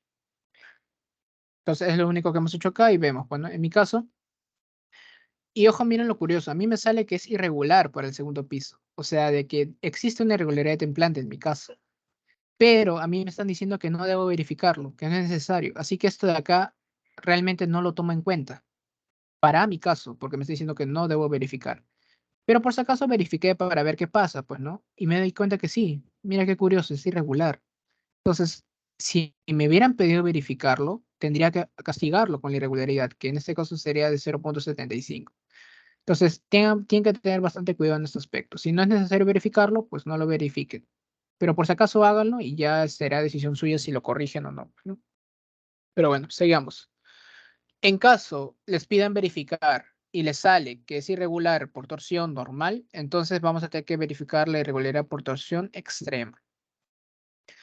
¿Y qué te dice acá? Básicamente te está diciendo de que en vez de castigarlo por 1.3, el desplazamiento relativo promedio va a ser por 1.5. Y el factor va a ser menor, pues no va a ser 0.6. Todo es exactamente lo mismo, es el mismo cuadro si se dan cuenta, solamente que acá estoy que lo multiplico por 1.5 en vez de por 1.3, nada más. Recuerden, solo hagan esto si es que les piden verificar y si es que les sale irregular en el ámbito normal. Si no les sale que es irregular en el ámbito normal, no es necesario que hagan esto. No es necesario. Listo, pasamos a esquinas entrantes. Ya, su estructura fijo tiene esto, creo yo. A ver, ¿qué significa esto acá, esquinas entrantes? Dicen, la estructura se califica como irregular cuando tiene esquinas entrantes cuyas dimensiones en ambas direcciones son mayores que el 20% de la correspondiente dimensión total en planta. En español, ¿qué significa? A ver, no es nada complicado. Si te están diciendo, imaginemos, tienen, como me viene en mi trabajo final, hace 2 ciclos, una cruz. Esta es vista en planta de nuevo, vamos a especificar. Vista en planta. Si esta vista en planta yo tengo una longitud total, y veo que mis esquinas que son estas de acá, voy a ver cuántos son estas longitud. Longitud 1, longitud 2. Entonces, mi longitud de esquinas entrantes no va a ser más que la longitud 1 más la longitud 2 y lo voy a tener que comparar con mi longitud total en planta. ¿Y cuál es la relación? Te dicen. Es irregular cuando tienes esquinas entrantes cuyas dimensiones en ambas direcciones son mayores que 20% de la correspondiente dimensión total en planta. O sea que esta suma de L1 más L2 es mayor que el 20% de la longitud total. Solamente habrá irregularidad en esquinas entrantes por este aspecto. Y otra cosa importante, que es la primera vez que lo vemos, que tiene que ser esquinas entrantes en ambas direcciones. O sea, no solamente me basta con que en una dirección sea irregular, tiene que ser irregular para ambas direcciones, o sea, tanto para X como para Y. ¿Qué quiere decir esto? Que si yo estoy analizando X, puede que me salga irregular. Perfecto, me salió irregular en X. Luego, cuando esté viendo las irregularidades en Y, ¿qué es lo que yo voy a tener en cuenta? Esto de acá, pues, ¿no? Para Y sería L3, L3, y la longitud total sería todo esto de acá, ¿no? L4, L total 4. Si para Y me sale que es regular por alguna razón, entonces la estructura va a ser regular. Porque acá la norma es bien clara, te dice. En ambas direcciones, solo se va a cumplir, solamente va a haber irregularidad por ese tipo de irregularidad si es en ambas direcciones. No solamente basta con una, tiene que ser en ambas, ¿ok? O sea, si en una te sale irregular, pero en otra no, va a ser regular. Tiene que salirte ambas irregular para que tú consideres que es irregular totalmente tu estructura. Entonces, bastante cuidado en ese aspecto. En su caso, diría que sí hay irregularidad por esquinas entrantes, porque su vista en planta es algo así, si no me equivoco. Algo así creo que es, ¿no? Entonces, en ese caso, ¿cómo van a analizar? En X. En X, la longitud total es todo esto. Y la longitud de esquina entrante, ustedes me dirán, ya, ¿y cuál considero yo como esquina entrante? Esta longitud, esta longitud, esta longitud. ¿Cuál considero? Acá, por lógica, no van a poder considerar esta primera. Van a tener que considerar esta de acá. Van a tener que comparar esta longitud con esta longitud y ver si es mayor o no a 0.20 de longitud total. Esto para X. Y también van a tener que hacer lo mismo para Y. O sea que cuando analicen en Y van a ver toda la longitud total es esta de acá. Y la esquina entrante vendría a ser esta de aquí. A ver. Todo esto de acá. Esta es la longitud en Y de la esquina entrante que tienen que verificar. Por eso les digo que miren toda esta longitud que hay, o sea, es bastante. Es muy probable que sí tengan esquinas entrantes, ¿ok? O sea, tienen que igual verificarlo porque para cada caso puede ser que algunos sí tengan, otros no tengan, entonces tienen que verificar eso. Ok, listo. Ok, eso es por respecto a esquinas entrantes. Para mi caso, obviamente no tengo porque es perfectamente rectangular, no hay esquinas, entonces es por las puras, ¿no? Por si acaso lo he hecho acá un pequeño formato, pero obviamente no hay. Pues acá puse longitud de esquinas entrantes, que es la sumatoria, recuerdan. L1 más L2. En mi caso no, pues le puse 0. Listo, ya estamos por acabar. Faltan dos tipos de irregularidades. Discontinuidad del diafragma. Discontinuidad del diafragma. Dice, la estructura se califica como irregular cuando los diafragmas tienen discontinuidades abruptas o variaciones importantes en rigidez, incluyendo aberturas mayores que 50% del área bruta del diafragma. También existe irregularidad cuando en cualquiera de los pisos y para cualquier dirección de análisis se tiene alguna sección transversal del diafragma con un área neta resistente menor que 25% y bla, bla, bla. En resumidas cuentas, esto casi nunca se cumple para nuestros trabajos. ¿Por qué? Porque esto te está diciendo, vamos a abrir una hoja nueva. Esto te está diciendo básicamente que trabaja con aberturas.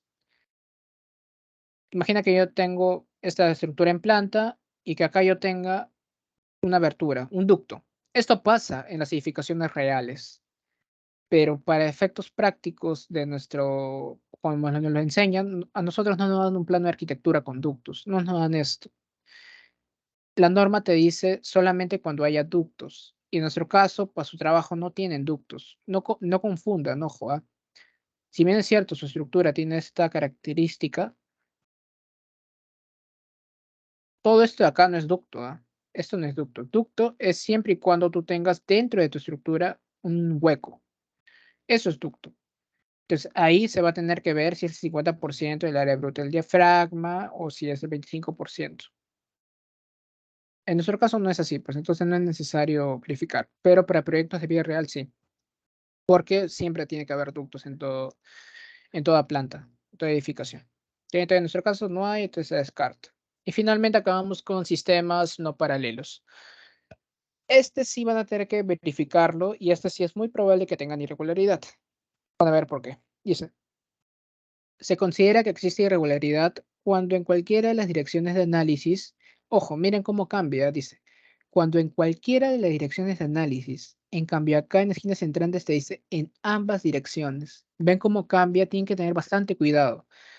En esquinas entrantes tiene que cumplir, tiene que ser irregular tanto para X como para Y, para decir que es irregular por esquinas entrantes. En cambio acá no, acá te dice, no importa si es en X o si es en Y, si es irregular en alguna de estas dos direcciones, va a ser irregular por sistemas no paralelos. No me importa si en Y esté regular. Si en X te sale que es irregular, va a ser irregular para toda la planta, para toda la estructura. Entonces, bastante ojo con esto. Sigamos. El análisis de los elementos resistentes a fuerzas laterales no son paralelos. No se aplica si los ejes de los pórticos o muros forman un ángulos menores que el 30 grados, ni cuando los elementos no paralelos resisten menos que el 10% de la fuerza cortante del piso. ¿Qué quiere decir esto? A ver, básicamente, si ustedes tienen una planta de la siguiente estructura, ¿no? Tienen esto. Imaginen una planta de esta forma, ¿no? Yo no, acá lo voy a poner, esto es vista en planta. Vista en planta. Primero que nada te piden verificar. No se aplica si los ejes de los pórticos o muros forman ángulos menores que 30 grados, ni cuando los elementos no paralelos resisten menos que 10% de la fuerza cortante del piso. Quiere decir esto. Tienes que medir este ángulo de acá. Ángulo alfa.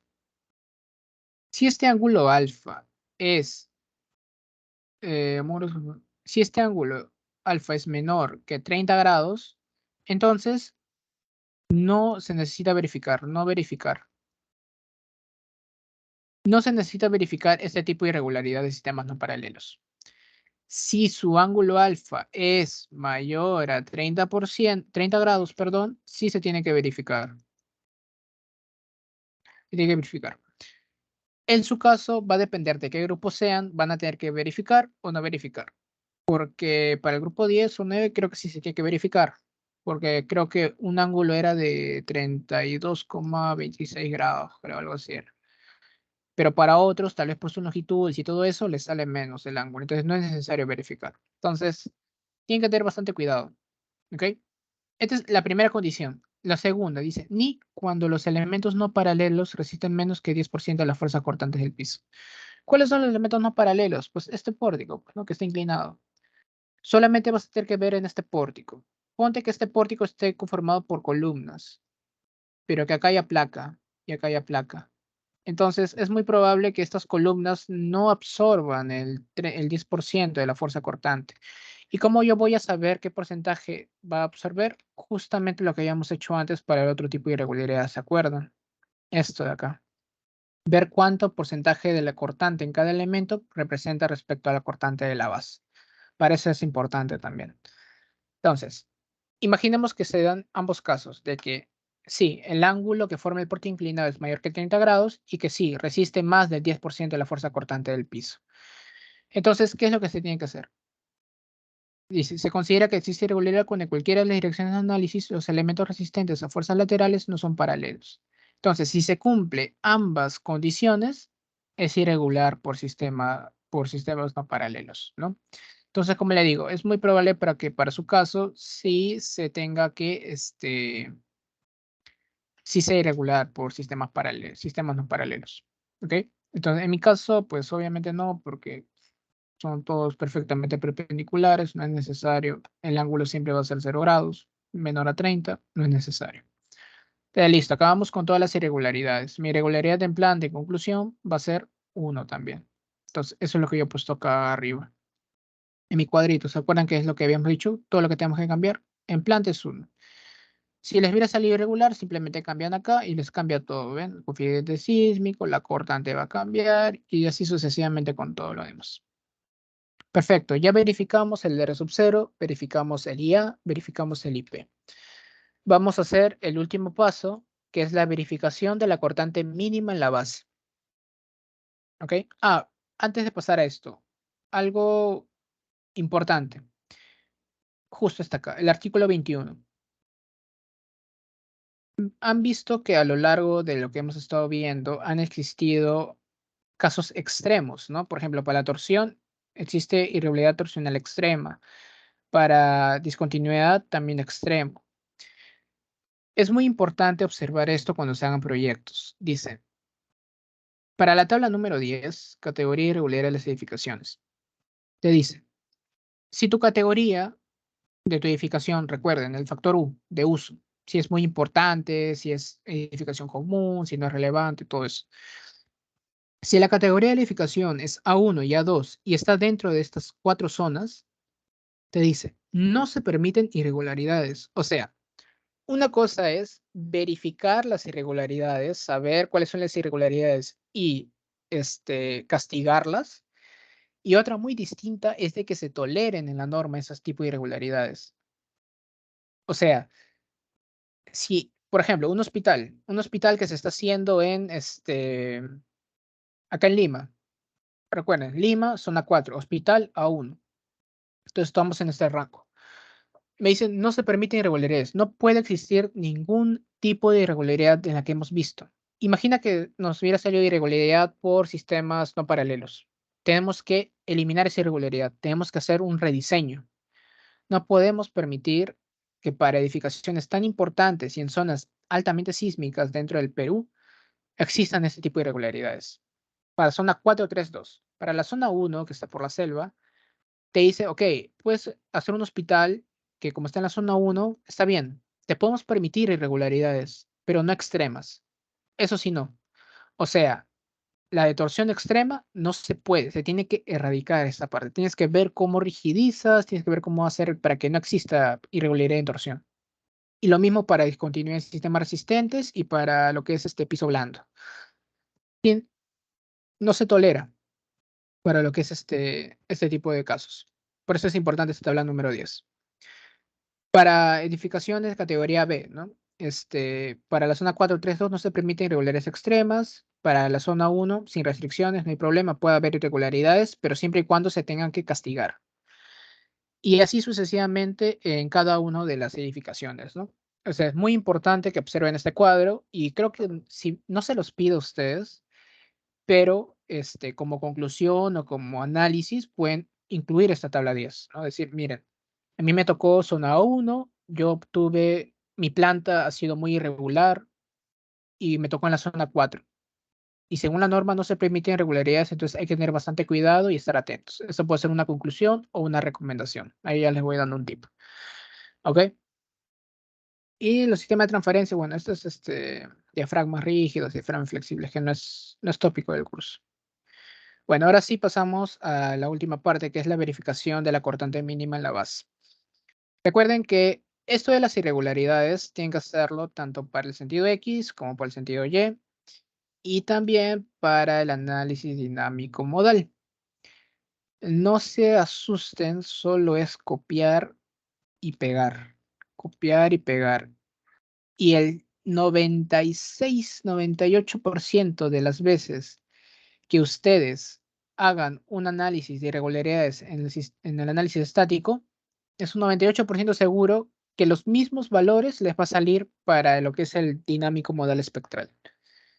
O sea, es muy difícil que existan dos irregularidades distintas por ambos métodos, así que tranquilo, solo es copiar y pegar y reemplazar, pues no, nada más, no se preocupen. Ahora, como les decía, hemos hallado la cortante tanto de manera estática, o sea, el análisis sísmico estático, que es este de acá, mediante el suceso entre R por peso sísmico, y hemos hallado la cortante basal dinámica por dos métodos de superposición modal, que es el 2575 y el CQC, ¿no? Acá está es lo que habíamos visto en la última sesión, el último taller, cómo hallar las fuerzas. Es el mismo procedimiento, o sea, no, acá no hay más misterio, es por cada modo nada más. Hemos visto acá el modo 2, hemos extraído sus desplazamientos, hemos hallado lo mismo, matriz de transformación, matriz de rigidez, desplazamiento, exactamente los mismos pasos que hemos hecho en el análisis sísmico estático, solo que ahora hemos determinado por cada modo. Acá está, a ver. ¿Ven? Acá está. Combinación modal. Primero por la combinación 25% de los absolutos más 75% de la suma de los cuadrados. Por cada modo. Para el modo 3 me sale 11.68. Para el modo 5, 1.53 y para el modo 6, 0. Hacemos la combinación y me sale finalmente la cortante por el método de combinación, la primer método de combinación. Y eso es lo que hemos puesto acá, ¿no? 25.75. Es exactamente el mismo. Y por el método CQC es lo mismo. Pues no, yo el factor ρ y me sale mi cortante. Listo. ¿Qué hacemos ahora? El artículo 29 de la norma 030 me menciona que tengo que hacer un análisis sísmico tanto estático como modal. Y tengo que escalar mis fuerzas internas siempre y cuando exista que la relación no es mayor al 80 o al 90%, dependiendo si es regular o irregular. ¿Qué quiere decir esto y en español? Lo siguiente. Traemos la cortante estática que habíamos hallado. Traemos la cortante dinámica. Vamos a ponerlo amarillito. Traemos la cortante dinámica por ambos métodos, tanto 2575 como CQC. No es necesario, la norma no te pide que lo hagas por ambas, sino que por términos de trabajo ustedes tienen que presentar las dos para hacer una comparativa, un análisis comparativo. Y van a calcular el 80% de la cortante estática, porque eso es lo que nos dice acá nuestra norma. Dice, para cada una de las direcciones consideradas en el análisis, la fuerza cortante en el primer entrepiso, la fuerza cortante del primer entrepiso, o sea, la cortante basal, no puede ser menor que el 80% del valor calculado según el artículo 25 para estructuras regulares, ni menor que el 90% para estructuras irregulares. Artículo 25 es análisis modal espectral. ¿Ok? Entonces, factor de escalamiento. Vamos a hacer una condicional. Sí. Sí, el 80% de la cortante basal calculada por el análisis estático dividido entre mi cortante dinámica calculada por el método 2575, por ejemplo, es menor a 1, entonces mi factor de escalamiento va a ser 1. Si no, va a ser esta división. ¿Ok? En español y para que no se lo quede. A ver, vamos a hacerlo acá. Imaginen que la cortante estática me sale 100 toneladas. Y la cortante dinámica, no importa qué método, CQC o 2575, nos haya dado 90 toneladas. ¿Ok? La norma nos dice que si la cortante dinámica,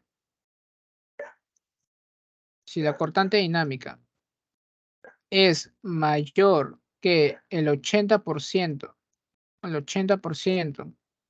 de la cortante estática, entonces se va a tener que escalar la cortante dinámica. Si no, no hay escalamiento. Y ojo, este 0.80, es siempre y cuando la estructura sea regular. En caso sea irregular, va a ser 0,90. Esto va a ser en caso sea irregular. Aquí hay que tener bastante cuidado. Por eso hemos calculado primero las irregularidades para ya tener definitivamente si es regular o irregular, para poder escalar nuestra cortante. ¿Ok? Muy importante esto. Entonces, en nuestro caso es regular. Por eso es que yo acá he hallado el 80% de la cortante estática, que es lo que estoy poniendo aquí en la pizarra.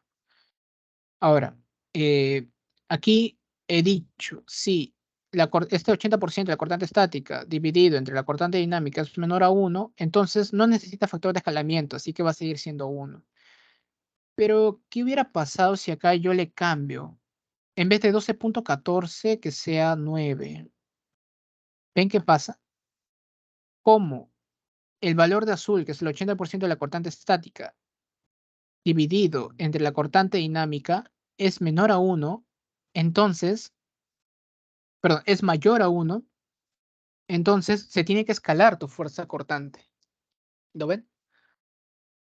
Así que hay que tener bastante cuidado. ¿Y qué significa que se tenga que escalar? Lo estoy dejando como ejemplo esto. Este 1.17 que se le va a tener que hacer a tu cortante dinámica,